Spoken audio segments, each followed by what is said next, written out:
New provocation from North Korea. When I saw the president of South Korea hugging Kim Jong-un, I asked myself, would he do the same with Hitler? North Korea. The nation where its leader is compared to a modern-day Hitler. The nation where the government enslaves its own people and violates every human right imaginable. There's not a single other nation in the world that is accused of so many atrocities against humanity as North Korea. But these accusations are not actually based off video or photo evidence. They come from only one source: North Korean defector testimonies.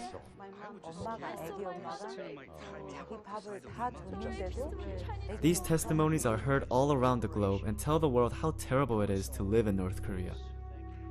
And their shocking stories not only shape public opinion, but make way for actual policies that punish North Korea. But questioning anything defectors say seems unreasonable, because these are actual people from North Korea. Who else would we listen to if not them? Why would they lie? Because behind the scenes of all defector testimonies that demonize North Korea is a world of lies that is very well hidden. So I traveled to South Korea to see a glimpse of the world behind defectors we don't see in the media. I first talked to attorney Chang Kyung-uk, who has extensive experience dealing with South Korean intelligence and North Korean defectors. 저는 이제 민변에 2000년도에 가입한 이후로 시국 사건이라 해서 국가보안법이라든가 집시법 위반, 뭐 여러 가지 이 집회 시위 과정에서 발생하는 또 법률들이 많이 있습니다. To understand South Korean politics, we must first understand the National Security Act. The National Security Act was first enacted in 1948 under the Rhee regime to legalize the oppression and killing of anyone who spoke out against the American occupation or the right-wing government it propped up. This law enabled the South Korean government to arrest anyone and everyone who spoke out against the government under the charge of being a communist. Today, this same law is used to suppress any truthful dialogues about North Korea and to red bait anyone or any organizations that are pro-reunification. 2013년도에 서울시 공무원이었던 탈북자 그 유우성 씨 사건을 하면서 유우성 씨를 간첩이라 한 사람이 바로 유우성의 여동생, 그 당시에 한국으로 오빠가 오히려 한국에서 같이 살기 위해서 이렇게 들어오라 해서 합동신문센터에 있는 국정원 직원에게 잘 부탁한다고까지 했던 여동생을 오히려 고문에 의해서 허위 자백을 받아서 오빠하고 같이 간첩 임무를 받았다, 이렇게 허위 자백을 한 사건에서 조사받으면서 그 선생님이 도와준다고, 오빠 같이 살게 하고 도와준다고 살게 해준다니까 난 그거 믿고, 오빠 이따 잘 된다 하니까, 오빠 이따 잘 되고 한국에서 같이 살 수 있고 오빠 도와주는 길이라니까, 지금 힘들어도 이따 다 오빠 도와주는 길이라 하니까 그걸 믿고 잘 될 거라니까 그걸 믿고 소리 거짓 진술도 하고 그랬죠. 근데 지금 알고 보니까 그게 제가 그 당시에 허위 자백이라는 것들을 밝힐 결정적 증거를 그 이사를 연변으로 이미 북을 나와서 연변에 있었던 그 유우성 씨의 집 연변을 찾아가서, 이게 회령 집에서 벌어진 일이 아니라 다 연변에서, 그러니까 연변에 있었던 당시를 회령에서 있었던 일로 허위 자백한 걸 다 밝혀버렸습니다. 그래서 증거들이 아이폰 같은데 뭐 유우성 씨가 회령에 들어와서 집에서 뭐 가족 사진 등을 아이폰으로 찍었다, 이런 식의 허위 자백을, 그 아이폰의 위치 이런 걸 다 분석을 해봤더니 연변으로 나와요, 그 찍은 게. 그런 식으로 해서 객관적인 자료가 나오고 하면서 지금도 국정원이 간첩을 조작하고 있고 고문을 하고 있구나, 이걸 2013년도에 밝혔습니다. 그러면서 또 12명 종업원들 로부터 저희가 북의 가족들로부터 위임을 받아서 그 북의 가족들이 저희한테 끝까지 돌아오는 그날까지 끝까지 저희가 최선을 다해주길 바라는 그 마음을 알기 때문에 저희가 여종업원들 문제 해결을 위해서 또 요즘은 바쁘게 열심히 활동을 하고 있습니다. 12 North Korean restaurant workers and their manager made news in 2016 by defecting to South Korea. The NIS said that these girls defected on their own free will and accepted them based on humanitarian grounds. This same restaurant staff made news in recent months again when the manager who led the 12 young girls to South Korea revealed that he actually tricked the girls to defecting. But even after the manager stepped forward to announce that the NIS bribed him to kidnap the 12 girls, the NIS still has not returned the girls to their homes and families in North Korea. He walked me through the process in which the South Korean intelligence manufactures spies out of defectors. These spies are then used as propaganda tools to justify the constant fear-mongering and the National Security Act. 그 탈북자들이 들어오면 이 대한민국이 대한민국에 정착시킬지, 그리고 대한민국의 세금을 가지고 지원을 할지, 그죠? 주거 지원, 집이라든가 또는 정착 지원, 돈을 정착 처음에 없으니까, 아무것도 없으니까 지원할지, 이런 것들을 조사를 합니다. 조사를 하는 게 지금 합동신문센터고, 이 합동신문센터가 지금은 조금 바뀌어졌다더라고요. 지금은 조사하는 기간 동안에 낮에 조사할 때는 조사실에서 혼자서 조사를 받지만은 저녁에 이제 2인 1실로 생활한답니다. 그러니까 지금은 그런 면에서는 좋아졌는데, 예전에는 누구나 조사동에 가서 조사받는 기간, 짧게는 일주일, 길게는 6개월, 뭐 한 3개월 이상 됐다 그러면 전부 다 가짜 간첩이에요. 간첩이 되는 거예요. 거기서 무슨 혐의가 있다 이래서 독방에 가둬놓고 3개월 이상 길어지고 하다 보면 사람이 거의 이제 뭐 수사관들이 하자는 대로 다 하게, 허위자백하게 되는 건데, 이 어떤 곳에 가두냐면 비밀시설 같은 그 합동신문센터 산속에 위치돼 있고, 언론도 가면 카메라 꺼 그러고 이렇게 막 무시무시한 장소에 막 철조망 쳐놓고, 지금은 철조망 없어졌는데 제가 처음 갔을 때는 무시무시한 그런 곳에 탈북자들의 임시 거처라고 하면서, 처음에 오니까 집이 없으니까 임시 거처라고 하면서 보호해 준다고 그러면서 그런 어떻게 보면 중감금 시설에 감금해 놓고 있더라고요. 그러니까 거기가 간첩 조작 공장이 된 거예요. 예전엔 독방에 가뒀어요. 달력도 안 줬어요.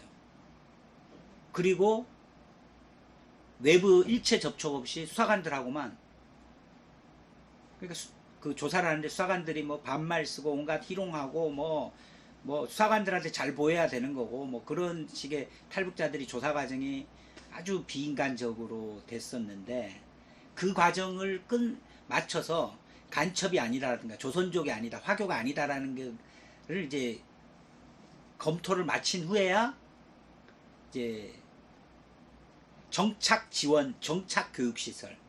왜냐하면 이분들은 사회주의에서 왔으니까 대한민국 자본주의에서 뭐 예를 들면 지하철표를 끊는다, 이 생활을 모르지 않습니까? 자본주의가 어떻게 되는지는 모르기 때문에 그 교육을 받는 하나원으로 이동을 합니다.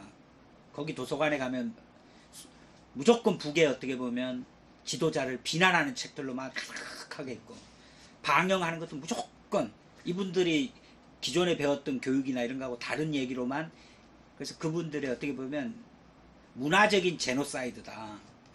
북에 대한 건 모든 걸 싫어하도록 하고 그렇게 교육받고, 탈북자의 존재를 저는 대한민국 정부가 북을 붕괴시키기 위한 북한 인권 문제를 계속 정치적으로 이용하기 위해서 탈북자들을 마치 환영하는 것처럼, 자유를 찾아서 오는 것처럼 이렇게 연출하기 위해서 이런 탈북자들을 뭐 브로커를 통해서든 여러 가지 방법으로 끊임없이 한국으로 들어오도록 한 거고요.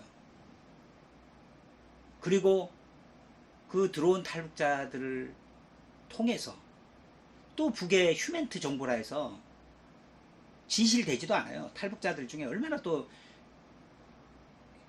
거짓 정보를 많이 제공했습니다. 그러니까 정보 수집으로 이용하는 거죠, 또 탈북자들을. 그리고 또 간첩으로 만들어서 또 이용하는 거죠.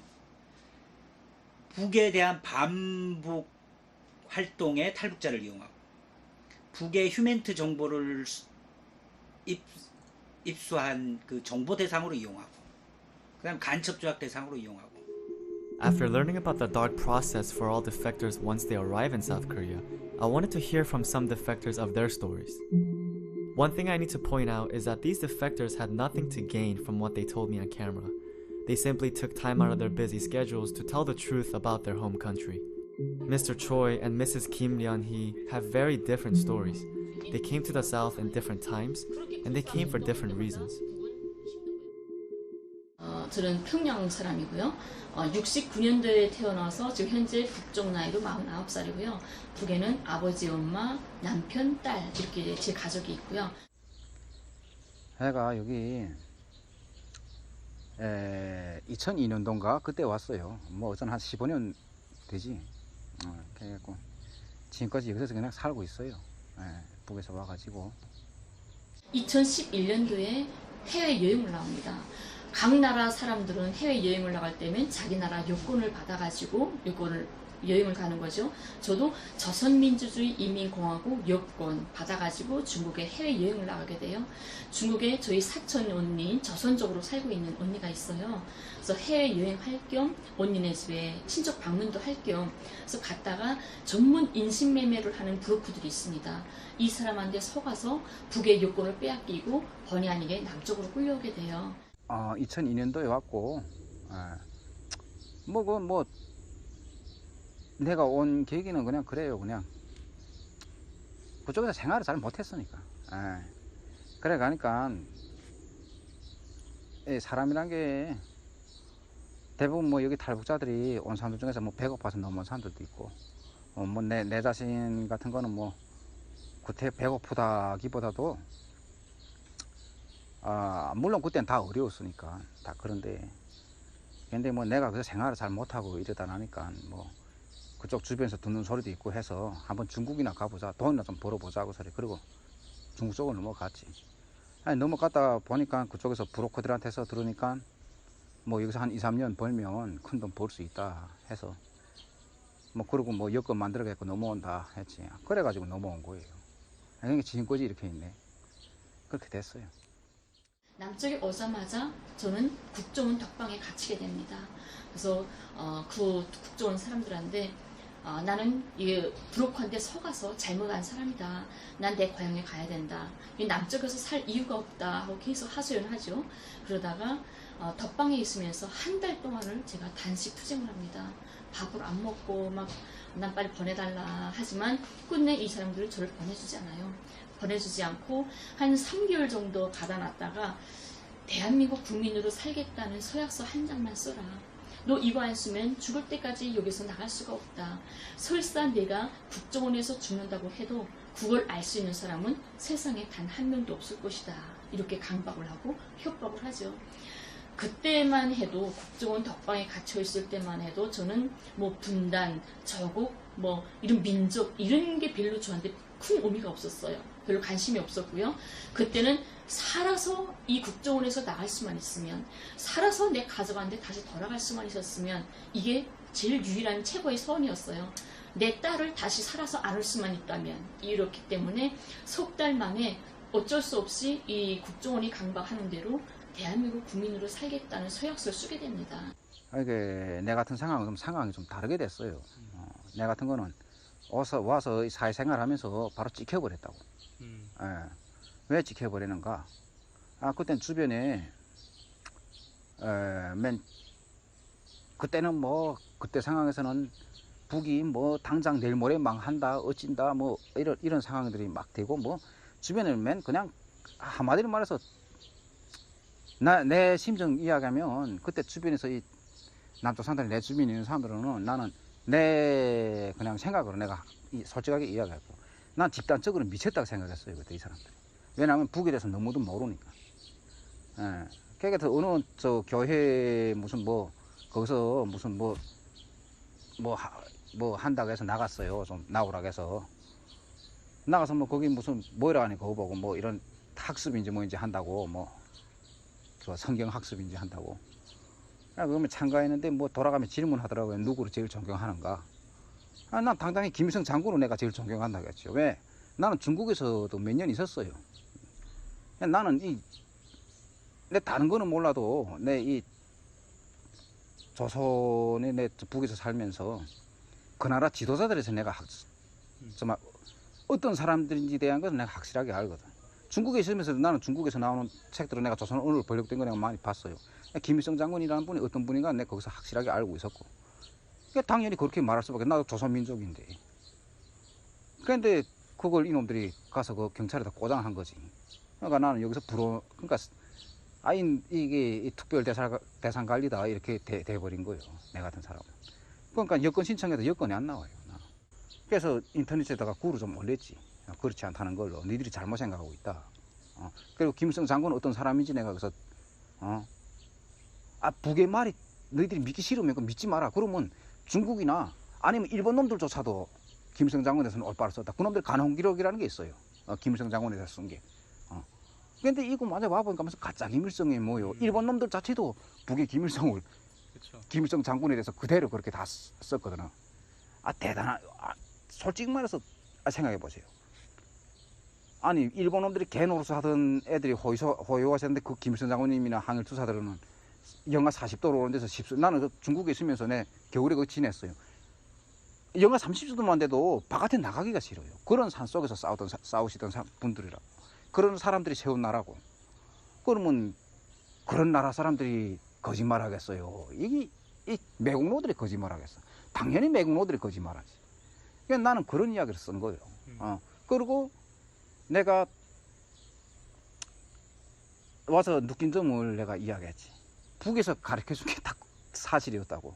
거짓말이 아니었다고. 남한에서 내가 느낀 게 그건 거예요. 북에서는 절대로 거짓말 안 한다는 거예요.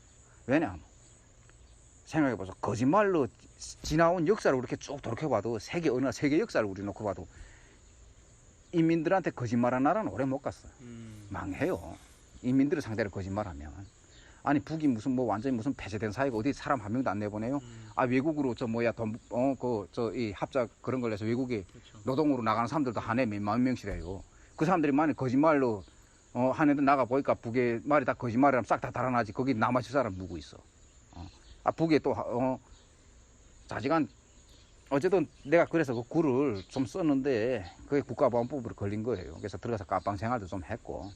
또 그걸 써주게 됐던 원인이 다른 데서 들으니까 탈북자들이 남쪽에 오게 되면 이제 국정원을 나가게 되면 사회에 나가서 6개월만 있으면 대한민국 여권이 발급됐다고 합니다. 여권을 받으면 뭐 중국이든 어디든 마음대로 갈 수가 있겠죠. 그래서 그 여권을 받아서 나는 중국으로 해서 다시 내 고향에 돌아가야 되겠다. 그게 유일한 방법이었어요. 국정원에서 저를 안 보내주니까 이제는 여권 받아서 멀리 가는 방법밖에 없겠구나.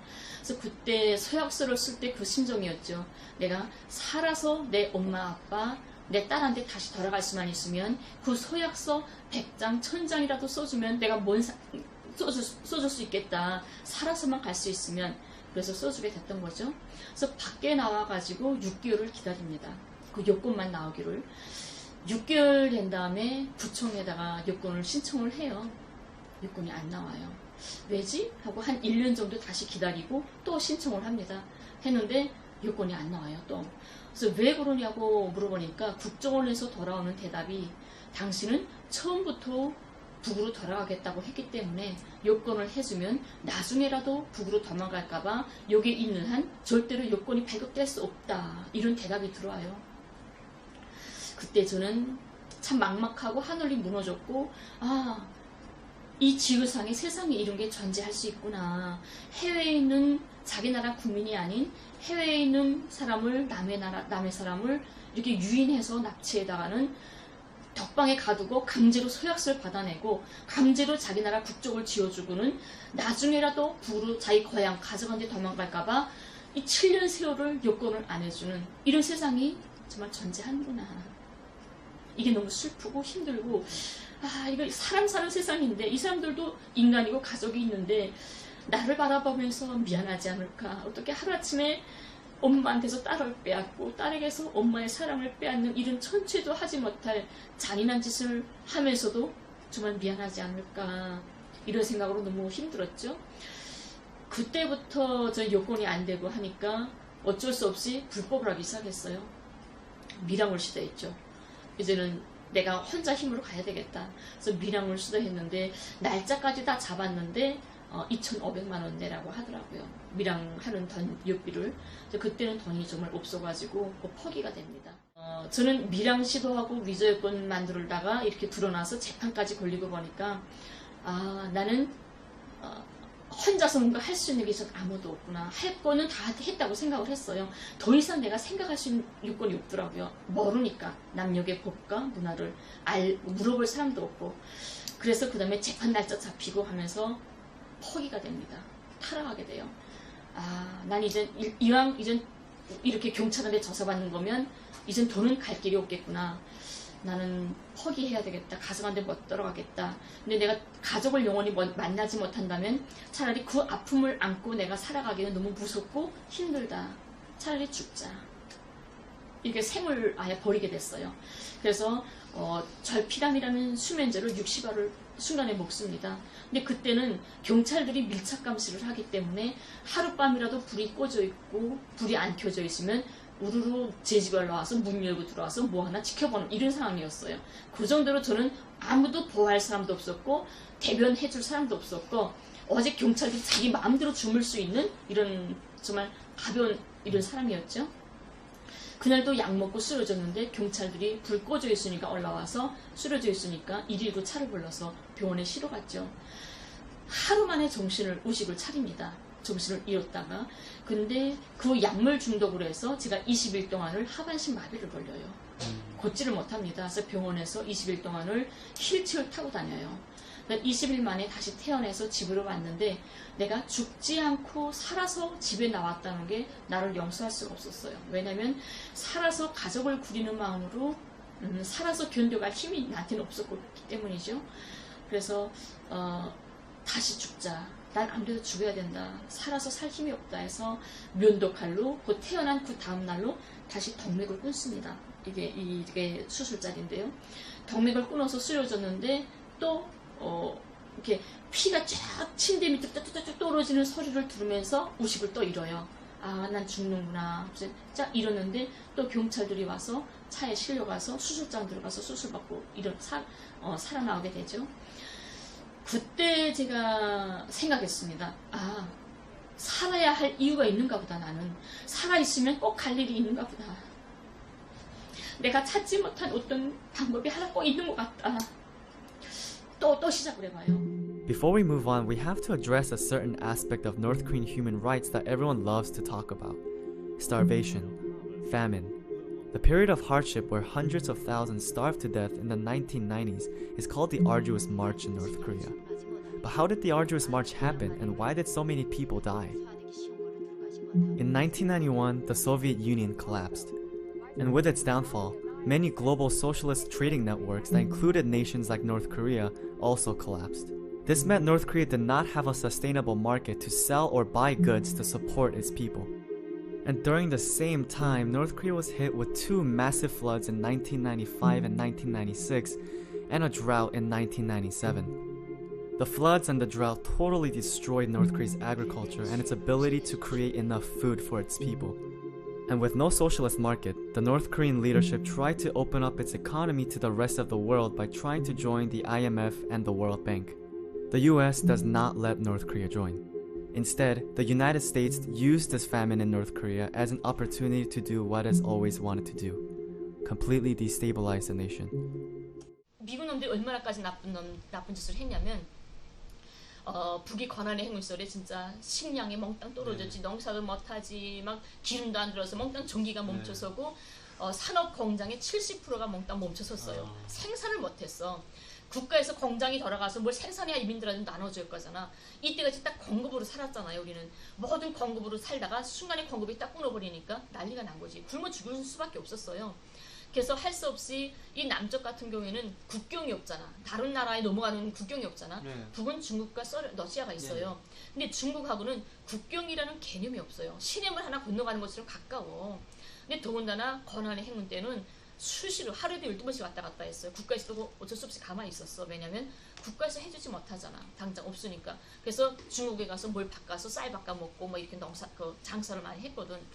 근데 미국 놈들이 그 CIA나 국정원이나 이런 자들이 그 단동이나 중국 국경에 와서 무슨 일을 했냐면 북쪽수를 만나가지고 석거리 하나만 잘라와라. 석거리 하나에 쌀 한 마디씩 바꿔서 준다. 전기선 잘라와라. 전기선 몇 킬로에 쌀 5만짜 바꿔준다. 이렇게 말을 했어요. 근데 미국이 석거리가 왜 필요하겠어요? 우리가 가스가 안 들어오고 전기가 안 들어오고 하니까 그래도 농사는 지어서 이민들 먹여 살려야 되잖아. 그래서 밭을 갈아야 되는데 트랙터가 못 돌아가요. 기름이 없으니까. 그래서 소가 밭을 갈게 됐어요. 근데 소가 꼬리가 없으면 힘을 못 쓴대요. 그러니까 농사를 망치게 하려고, 농사를 멋지게 하려고 일부러 소를 꼬리를 잘라라고 한 거예요. 북을 붕괴시키려고. 다 굶어 죽여야 미국이 북에까지 넘어갈 수 있으니까. And the North Koreans have suffered because the United States has done everything we possibly could to destroy the economy of North Korea. We've done everything we possibly could to boost the economy of South Korea. And then we condemn them because they are backward and because their people are starving. This is why the Clinton administration admitted that it never bothered to keep its promises made to North Korea in the agreed framework of 1994. The US was simply counting on North Korea to starve to death. But the United States using starvation as a tactic is nothing new. During the Korean War, the US Air Force purposely destroyed dams, farms, and irrigation systems in North Korea to starve out the civilians. US Air Force General Curtis LeMay of the Strategic Air Command during the Korean War spells it out. There are no innocent civilians. It is their government and you are fighting a people. You are not trying to fight an armed force anymore. So it doesn't bother me so much to be killing the so-called innocent bystanders. For the United States to even talk about human rights in Korea, it first had to recognize Koreans as human beings, which was never the case.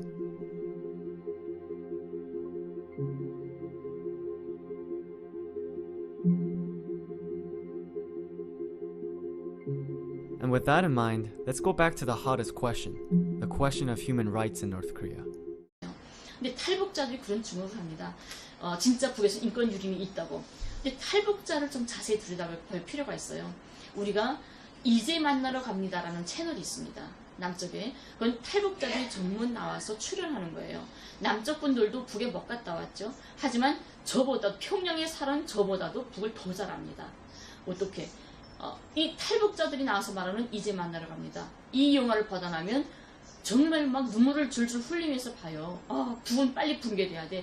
북쪽 사람들 빨리 해방시켜서 자유를 줘야 돼. 이렇게 말을 하죠. 근데 이제 만나러에 갑니다에 나오는 출연진을 보게 되면 대체로 20대, 30대 어린애들이에요. 제가 95년도에 관할에 행군을 했다고 했죠. 지금으로부터 23년 전에 벌어진 일입니다. 23년 전에 벌어져서 10년 동안이죠. 지금 20대, 30대 애들은 태어나서부터 철들면서부터 쌀밥이 뭔지 고기가 뭔지를 모르고 자란 세대예요. 고난의 행군 때 태어났기 때문에 태어나서부터 옥수수와 풀죽과 시라지 국물을 먹어야 됐고 학교 갈 나이에 학교 못 가고 장사를 다녀야 됐고 산에 올라가서 나무 곰부레기 꾸르다가 집 불 떼야 됐던 이런 엄혹한 시절에 태어났던 애들입니다. 그 애들이 끝내 참다 못해서 중국에 나가서 생존을 위해 중국에 나갔다가 숨어 살기 힘드니까 남쪽에 온 애들이에요. 그 20대, 30대가 말하는 이제 만나러 갑니다에 나와서 말한 탈북자들 굶어 죽고 힘들고 다 맞아요. 저도 굶어봤고 고난의 행군 때 저희 딸도 굶겼으니까요. 하지만 분단이라는 게 그냥 있는 그대로 양쪽에 있는 사실들만 말해주면 괜찮은데 분단 체제 선전이라는 것 때문에 일부러 왜곡하고 사기가 된 이게 필요한 거겠죠. 분단이 필요한 자들이 일부러 만드는 거겠죠. 이제 만나러 갑니다 같은 게 한 달에 4번을 합니다. 4번을 하는데 주말마다 한 번씩 해요. 한 번 가서 2회분을 촬영합니다. 그러면 2번 가면 4회분을 다 촬영하겠죠. 이틀만 출근하면 200만 원을 받는다고 해요. 근데 어느 공무원이 치고 누구든 이틀 출근하고 200만 원을 받을 수 있는 직업이라면 어떻게 해야 되죠? 무조건 그걸 지켜야 되는 거잖아요. 근데 그건 못 먹고 못 사는 나라예요. 헐벗고 굶주려요. 이 말만 해가지고는 그 자리를 유지할 수가 없다는 거예요. 그 삼성이나 이런 대기업 취직보다 더 어렵습니다. 거기 나가는 게. 그래서 거기 나가면 나는 배고파서 사람을 삶아 먹었고 내가 아이를 낳았는데 장애인을 낳았다고 국가가 엎어놔서 죽였어요. 이런 말들을 해야만이 그 자리를 유지할 수가 있다는 거죠. 아, 얘가 선전형이 있네, 괜찮네 하는 거죠. 또 제 친구가 하나가 있어요. 이제 만나러 갑니다 채널에서 전화가 왔답니다. 3번을 북송당했어요. 제 친구가 중국에 나와 있다가 3번을 공안한테 붙잡혀 들어갔죠. 근데 이걸 다 아니까 전화 와가지고 이제 만나러 갑니다. 좀 출연할 수 없냐. 3번을 북송당했다는데 북송당했다는 그 이야기 좀 해주면 된다 그러더래요. 그래서 내 친구가 그랬어요. 아, 나는 이제 만나러 갑니다에 나오는 애들이 어느 나라 말을 하는지 모르겠다. 나는 3번을 북송당했지만 그 사람들이 하는 말을 난 한 번도 겪어본 적이 없다. 난 어디의 말을 하는지 모르겠다. 이렇게 말했대요. 그러니까 그 채널에서 선생님 그렇게 말씀하시면 안 되는데요. 이랬더래요. 그러더니 아, 괜찮습니다. 우리가 다 대본을 써주니까 그대로만 하면 됩니다. 그러더래요. 그래서 내 친구가 그랬대요.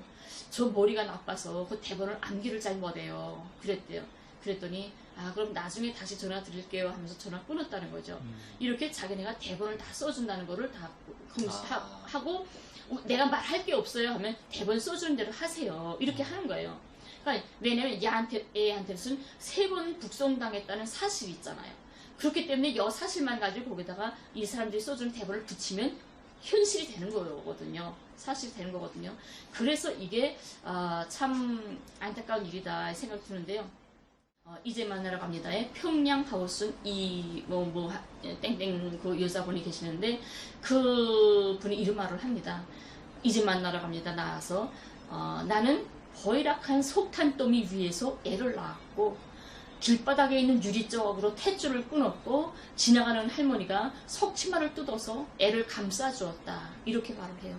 이 세상 사상체제 몽땅 떠나서 유럽이든 뭐 백인이든 흑인이든 황인이든 다 떠나서 인간이라면 애를 낳아본 인간한테 물어보면 선생님 애를 밖에서 낳고 길바닥에 있는 유리조각으로 탯줄 끊어볼 수 있나요? 하면 단 한 명도 못할 겁니다. 누구도 못해요 이거. 왜냐면 신생아는 갓 태어난 신생아는 면역이 없어요. 조금만 오염이 돼도 신생아는 죽습니다. 그러니까 어느 엄마가 애를 탁 낳자바람으로 탯줄을 자기하고 달려있는 탯줄을 유리쪽으로 끊는다는 건 상상이 안 되는 거예요. 하지만 남쪽 분들은 이제 너무 그에 대한 세뇌를 받았기 때문에 그게 사실이냐 아니냐 정상이냐 비정상이냐를 분간할 여유가 없다는 겁니다. 무턱대고 받아들이는 거예요. 북에 대해서 말하는 걸 무턱대고 받아들여요. 그러면서 눈물 줄줄 흘리면서 빨리 북을 해방시켜줘야 돼. 이런 생각을 한다는 거죠. 그 나라 인권은 세계에서 최고요. 아니 미국 같은 나라 보라고. 아까도 우리 이야기했잖아. 미국 집 앞 경찰 옆에서 사람 무사서 경찰 옆을 다가가서 옆구리다 먼저 손을 총 뽑아낼 판인데. 아니 자기 나라 인민이 미국 같은 거 자기 나라 사람이 설악에서 서지나 딱 총 발사해. 호수문에 손에 딱 총 있는 거에서 총 발사해서 죽여. 아니 어린 학생이 자기는 말을 듣지 않았다고 그것도 여학생인데 경찰이 어제 돼지 같은 경찰들이 서너 명이 달려서 두드려 패고 손을 뒤로 묶어가지고 그게 뭐 말라빠진 인권이에요. 그리고 다른 나라 사람들을 붙잡아다가나 테러분자라고 소리 거기는 독재라고 말하잖아요. 프롤레타리아 독재라고 인민 독재라고. 당장한 게 바뀌잖아요. 헌법이 그렇게 그 사람들 법이 그렇게 됐다고 프롤레타리아 독재 국가예요. 프롤레타리아라는 게 우리 말하면 그저 무산자들이 독재라는 소리예요. 인민들이 뭐 지금 어떤 발전된 인민 독재라 해도 되지. 인민들이 한 독재, 자본가나 소수 이런 권력 부의 독점자들이 거기면서 배견할 수 없다 그 말이지. 그런 당이에요. 원래 조선노동당이에요. 북은 뭐 색감하고 암흑이고 독재국가고 사람 못 살 세상 아니에요. 그래 사람 못 살 세상이었으면 그 인민들도 살기 힘들었으면 데모를 했다거나 반정부 무슨 운동을 데모를 했을 겁니다. 하지만 단 한 번도 그렇게 굶어 죽으면서도 단 한 번도 데모라든가 반정부 운동을 꾸며진 적이 없습니다. 그냥 그 어디 그 국정원에 써준 소설을 읽는 애들을 그 탈북자 애들 걔들은 어차피 걔들은 쓰레기 취급받던 애들이요. 쓰레기 새끼들이 쓰레기통에 와가지고 살고 났다고 자기들이. 이런 데서 이렇게 돈벌이 하면서 걔들은 뭐 어디 회사 다니거나 뭐 공장 다니는 일하는 애들 아니요. 그렇게 해서 밥벌이에서 살아가는 애들이라고. The famous defectors that we're used to, the ones that announce to the world of the infringements of human rights in North Korea, probably look something like this. This defector is named Park Yeon-mi. Ever since a video of her crying at a conference went viral, she's been dominating the defector narrative in the media. There are many other defectors like her who get huge international attention. But how are they making themselves so popular? Who's supporting them? Let's use Park Yeon-mi as an example. In South Korea, she is sponsored by a right-wing think tank called the Freedom Factory Corporation. And in the United States, she is funded by the Atlas Network, a massive libertarian organization that creates and supports right-wing think tanks from all across the world. The Atlas Network has been playing an especially active role in the destabilization in Venezuela. The Atlas Network funds think tanks in Venezuela like Se Dice Freedom, which is an anti-government organization with the purpose to change public opinion and to support the opposition protests. An opposition leader in Venezuela named Maria Machado, who's been actively calling for regime change, even thanked the Atlas Network on camera for its support. Thank you to the Atlas Network, to all freedom fighters and Democrats around the world for your support. And in Korea, the Atlas Network has been quietly playing its role by funding organizations that pay defectors to tell harrowing tales of their home country. One of the organizations that the Atlas Network funds is called Teach North Korean Refugees, yet another platform for terrifying defector testimonies.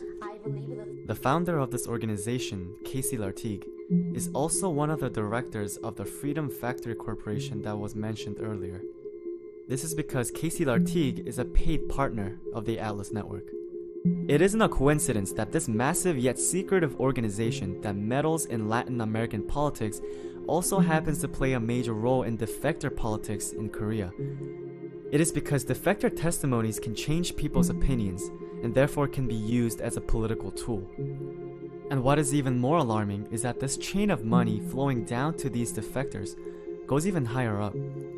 Investigative journalist Lee Fang uncovered donations to the Atlas Network from Koch brothers, ExxonMobil, MasterCard, and more. And from the taxpayer's dollar, the US State Department and the National Endowment of Democracy publicly funds the Atlas Network. Currently in South Korea, defectors are paid almost $1 million for their testimonies, with more cash for more dramatic stories. North Korean defector testimonies are not valued by truthfulness, but rather their ability to change the global opinion of North Korea, thereby creating support for anti-North Korean policies. And this is why I made this project, because year after year, the people in power spend millions of dollars to make sure we get anything but the truth when it comes to countries like North Korea. I'm hoping that what Mrs. Kim and Mr. Choi said will inspire people to ask questions for themselves.